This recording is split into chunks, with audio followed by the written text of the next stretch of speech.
Hey guys, it's Matty and I'm on my way to Festival of the Unexceptional 2024. If you're a regular viewer to the channel, you'll know that this is the very first time I've ever covered a car show. And what better car show to choose for my first time doing coverage than FOTU, or FOTU if you're from Leeds. Set among the quaint grounds of Grimsthorpe Castle near Lincolnshire, Festival of the Unexceptional for a decade now has been the place to be dazzled by once insipid but now nostalgic cars from the 80s, 90s and 2000s. It's always been a warm and friendly atmosphere. Apart from that year gobshite Mike Brewer turned up.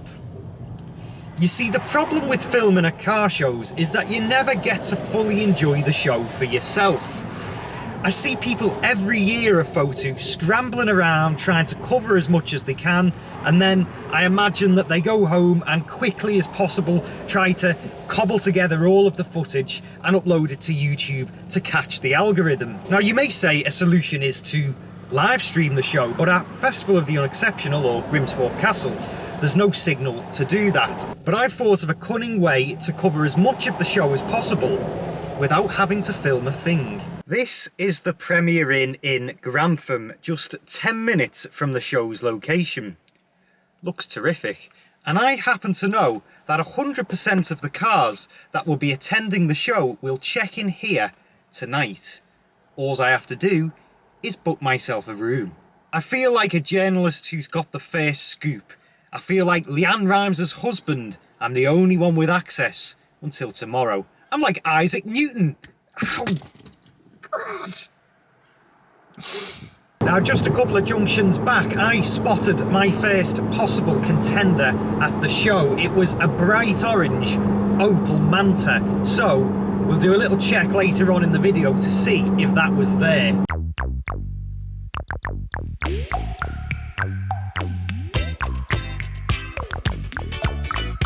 As I pulled into the Lenny Henry retreat, I got a shock. Eager bastards. The next part of my ingenious plan was to set up a time lapse of cars driving into the hotel, leaving me to enjoy the hotel.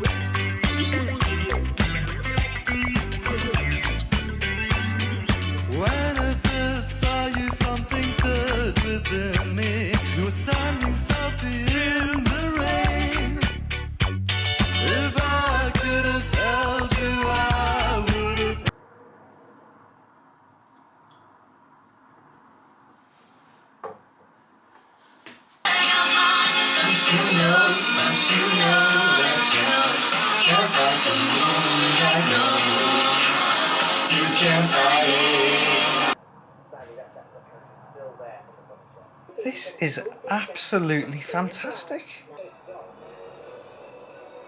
Oh, this is fantastic.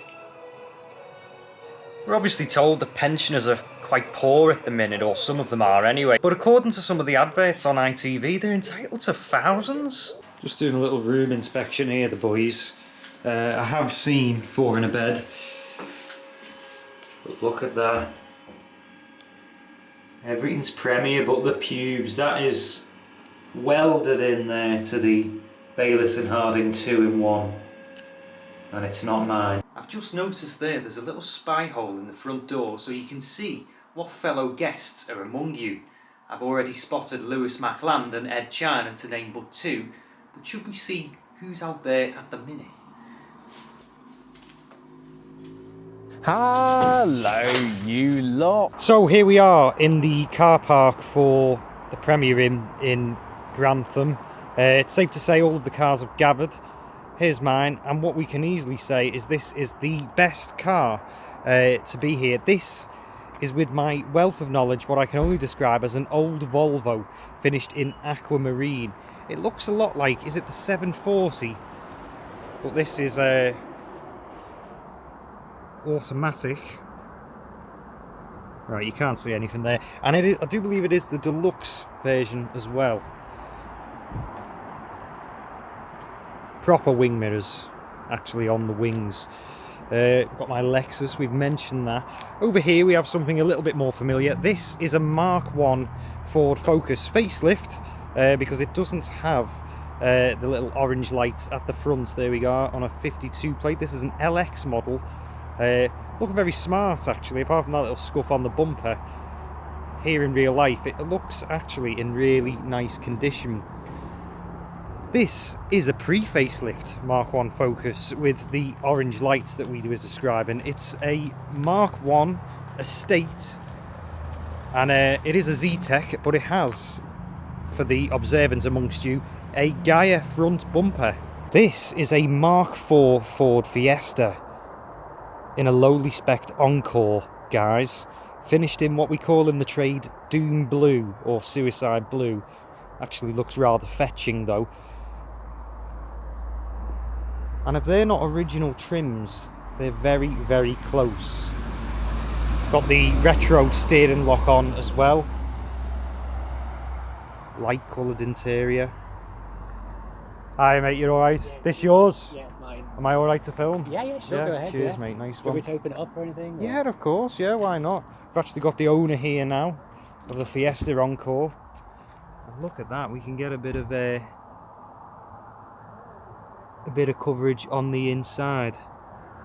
It's a very basic stereo system, isn't it? Yeah, it's the basic one. Is yeah. this the very lowest you could the get? lowest you could get? Yeah, But like no, I with just bought it off an old couple. Yeah. Had it from new, one owner, old couple.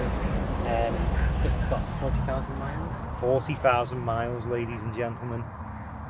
Oh, thanks very much anyway. What's your That's name? all right. Matthew. Matthew, same. Matthew is Alright. two Matthews, Matty and Matthew here. I'm Matthew with one T. Yeah.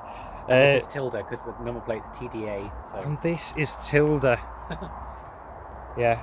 1998, is that right? 97. 97. It was the 1st of August. So 97 first on day an of R. marriage, So there you go. You can see this at the show tomorrow. Thanks very much, mate. You're welcome. Cheers. Hello, are you okay? All right. We'll move over here to this Rover. I don't know what the name is. Tomcat it's known for, but I'm not entirely sure. Is it it's a 200 soft top anyway. Exceptionally rare, actually, these cars now, and they're quite hard to fix. Mark 1 Renault Twingo. It's a left hooker. We didn't get these in this country. It's got those, I mean, look how sweet that is. You just want to go up and hug it, don't you? Lovely frog eyes. I've never actually, well, I probably have last year, but I neglect to remember being up close to one of these. I'm sorry about the quality of the shots for the insides, but you can see there a lovely low down sort of slanted stereo there. Lovely light, bright interior. Fantastic. Over here, something you always see a lot at FOTU, a Citroen BX. On an E-Reg. This is an old one, isn't it? Self-explanatory. Steering wheel there, perfectly flat for writing birthday cards on.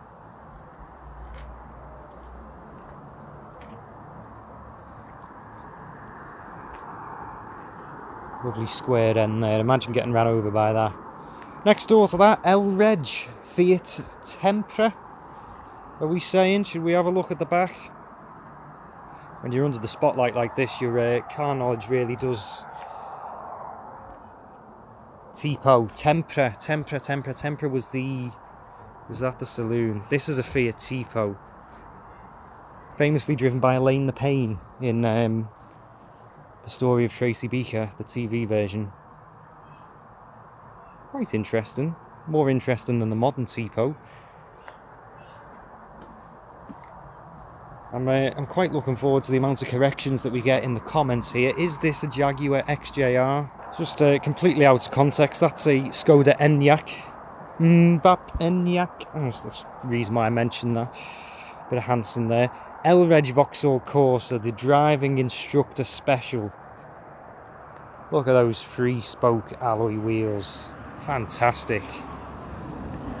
I'm loving the props as well that people are using, unless they're actually worried about their car getting stolen, but that is another steering lock.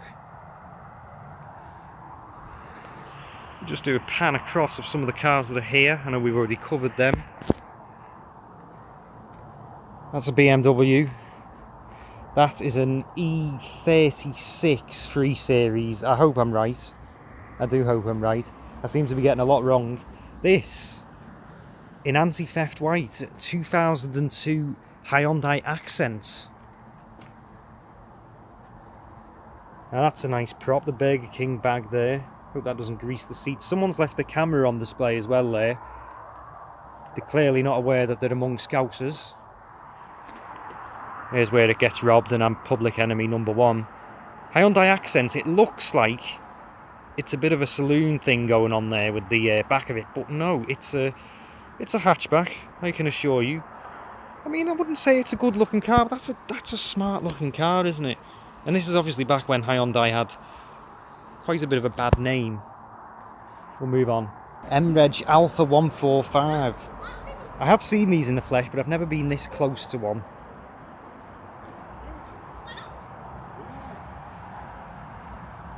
Oh, not that that does it any justice.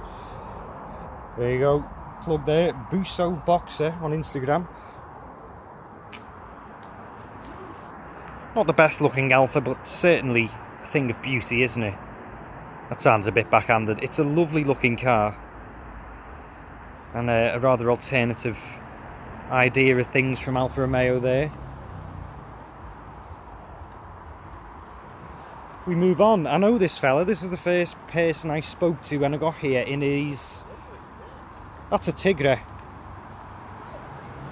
And has it got the obligatory steering lock?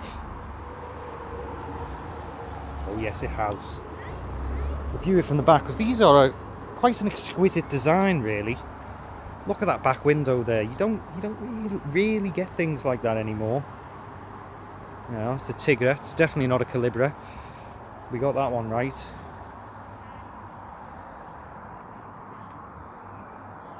Dog Dick Red. We're going through all the colours here. That's a Cavalier. Driven one of them. Fantastic fun. CD, it says on the side there. I thought that was a base model, but I could be wrong, because this has got alloys. This has got headlight washers. It's got a steering lock. It's automatic. Wow. Bit of a rare bird, isn't it? Look at that inside. Look at the seats on that. That's just inviting you in.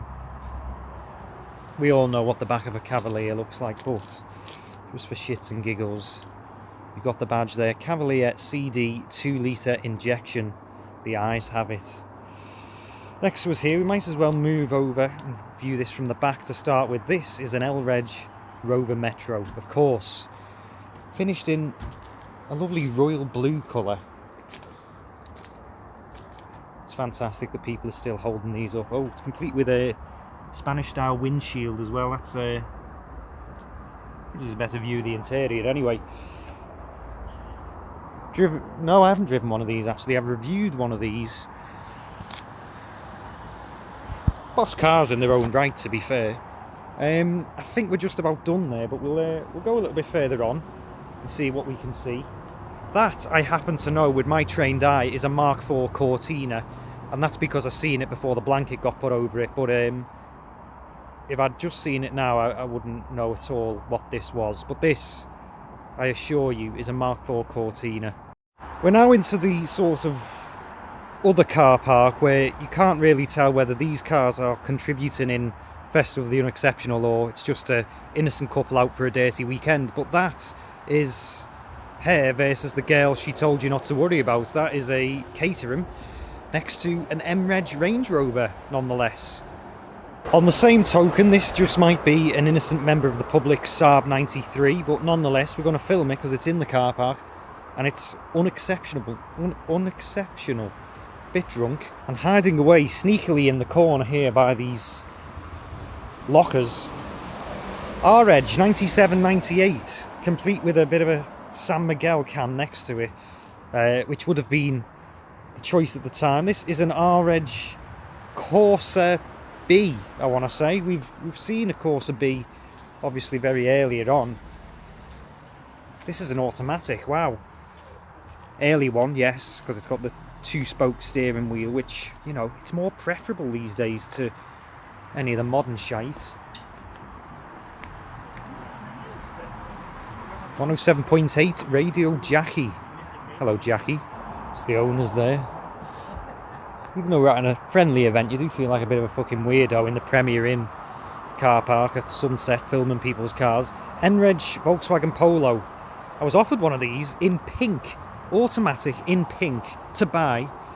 Look at that, it's got a pop-up sunroof. But I thought, that's just a little bit too much, isn't it? Pink. I love those alloys, or those steelies, as you should say. They hold up really well, these. They last forever, as long as you keep them. They're not going to last if you scrap them. But it's only really rust that gets these, but they're fantastic cars. Solid. And I think that about rounds it up. So, there you go. You have seen every car that's going to be attending Festival of the Unexceptional tomorrow, today, depending on when this gets uploaded. But anyway, alternative coverage right there. You get to see it. I get to enjoy the show tomorrow without any filming. And now I'm going to get pissed in the hotel bar and probably not make the show anyway. See you next time.